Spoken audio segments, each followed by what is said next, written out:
salamu alaikum ko bacci yake wallahi sai ya tashi ai gware ta zo na ni ne shigo mana wallahi ba zan shigo ba ba zan shigo ba ba shigo ba muna nan wallahi muna nan ba ka shigo ba to ni na fito sai dai ka fito yaya aka yi ni ba tashi ni ba gaisuwa ya kawo ni ba kuma wani zumunci ya kawo ni ba yaya na zo ne kawai tafi da dana kawai kuma yaro sai mun tafi da shi dabba mu san ya zo garin bane da mun san zai dawo nan wallahi ba za mu bari ba aure kuma ba za a yi shi ba wallahi kuwa kai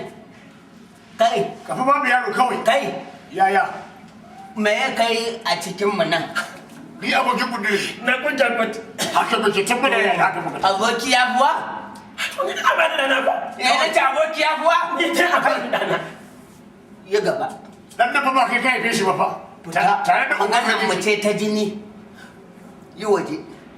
kan hada ka da kaftanin nan wallahi fita waje je ka jira yaron da kanka masa gudura ba imani ne da ni ba yanzu hada ka da kanka ba yaron da fa ka ba mu yaron wallahi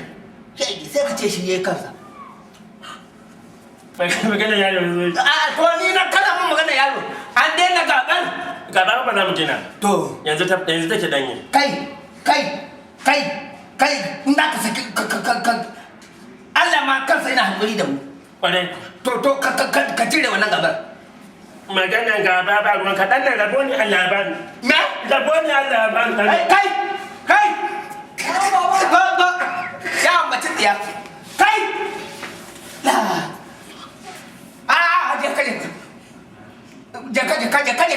je ka zai zo ku tafi sai an jima ku je